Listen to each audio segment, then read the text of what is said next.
दोस्तों, आज का जो वीडियो है वो किसी क्राइम को लेकर नहीं, किसी लव स्टोरी को लेकर नहीं, बल्कि हमारे समाज की उन बच्चियों के लिए, उन लड़कियों के लिए है। एक जानकारी है, अहम जानकारी है, जो मैं उन बच्चियों को देना चाहूँगा जो पीरियड के समय झेलती हैं, परेशानी का सामना करती हैं।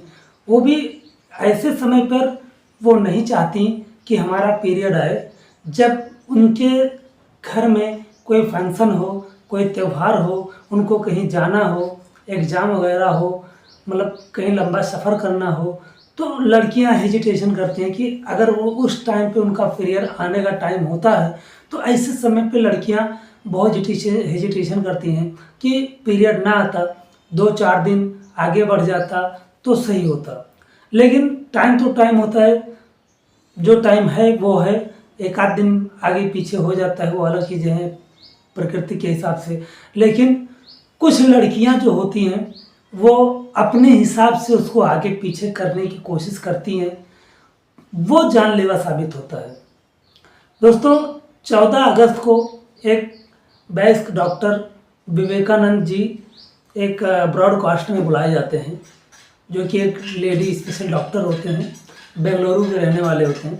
उनसे जब लोग पूछते हैं कि सर लड़कियों लेडीज़ के बारे में कुछ बताइए ना, तो एक कहानी सुनाते हैं जो उनके ज़िंदगी में घटी हुई होती है।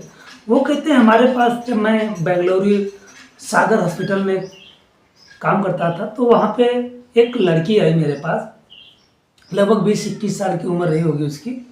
वो आई और बोली, डॉक्टर साहब मेरा जो जांघ है वो एकदम सुन्न हो रहा है, मेरे कमर से जांघ तक ये सब काम करना धीरे धीरे बंद हो रहा है।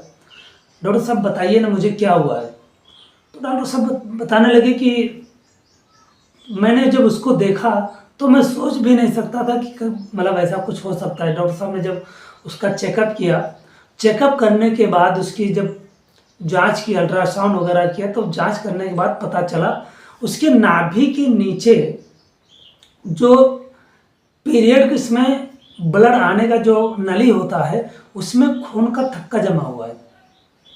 और वो जितना भी समस्या था उसका, वो खून का थक्का जमने की वजह से हुआ था। तो डॉक्टर साहब ने पूछा कि आखिर ये क्यों हुआ, कैसे हुआ, कोई दवा खाई हो या कैसे क्या है। तो उस लड़की ने बताया, डॉक्टर साहब मेरे घर में फंक्शन था, और जब फंक्शन था उसी टाइम पे मेरा पीरियड आने वाला था, तो मैंने गूगल पे, यूट्यूब पे सर्च करके हार्मोन्स को चेंज करने वाली दवा का रिसर्च किया, और वो दवा मंगवाया मैंने, और बिना किसी मेडिकल एडवाइस के मैंने वो दवा ली।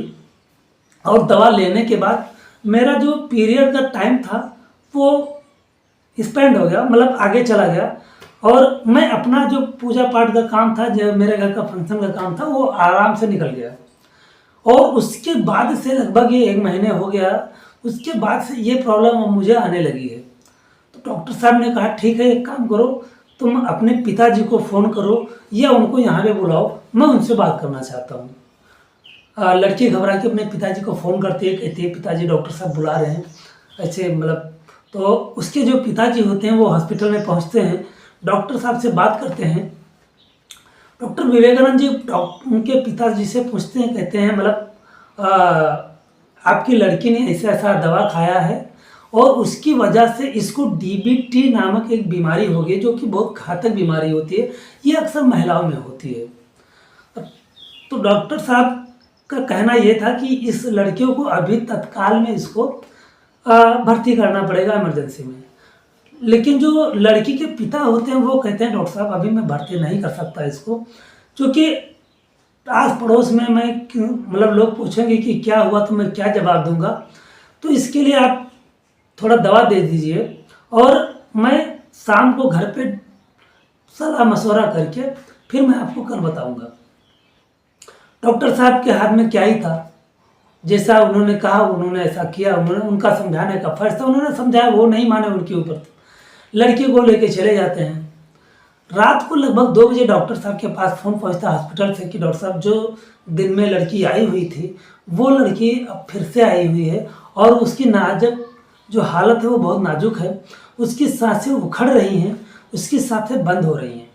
डॉक्टर साहब आनंद फानंद में घर से निकलते हैं, हॉस्पिटल पहुंचते हैं तो देखते हैं लड़की एकदम, उसकी जो कंडीशन थी वो एकदम बिगड़ चुकी थी, एकदम वो लास्ट स्टेज पे चल रही थी। डॉक्टर साहब ने और पूरी मेडिकल टीम ने उस लड़की को बचाने का बहुत प्रयास किया, लेकिन अंततः वो लड़की ये दुनिया छोड़कर चली गई। लगभग 5 मिनट के अंदर वो लड़की दुनिया छोड़कर चली गई और डॉक्टर की जो पूरी टीम थी वो देखते रह गए। दरअसल दोस्तों, अगर उनके पिता ने जिद नहीं की होती कि मैं क्या जवाब दूंगा, किसी को क्या जवाब दूंगा, और अगर उसी टाइम पे डॉक्टर साहब के कहने के मुताबिक उन्होंने उस लड़की को भर्ती करवा दिया होता तो शायद वो लड़की जिंदा होती, लेकिन उन्होंने ऐसा नहीं किया। उन्होंने समाज को जवाब देने की बात कह करके, लोगों को जवाब देने की बात कह करके उस लड़की को लेकर चले गए। अब आज क्या जवाब देंगे वो इस लड़की को, तो ये सोचने वाली बात है। आज इस स्टोरी को बनाने का जो मेरा मकसद है वो व्यूज पाना नहीं है, बस उन महिलाओं को जागरूक करना है, उन लड़कियों को जागरूक करना है जिनके घर में शादी फंक्शन वगैरह, एग्ज़ाम वगैरह, ऐसा लॉन्ग डिस्टेंस करना। तो जब ऐसी कोई स्थिति उत्पन्न होती है तो जो कि तमाम तरह की दवाइयाँ खाती हैं, ऐसी दवाइयों से बचें, नहीं तो ऐसी दवाइयाँ जानलेवा होती हैं। हाँ, अगर पीरियड आता है, आपको काम करना है, कुछ भी करना है, उसमें दर्द हो रहा है, तो उस दर्द को छुटकारा पाने के लिए गर्म तकिया आती है, आप उसका यूज कर लें। कॉफ़ी, चाय ये सब बनाकर पी लें।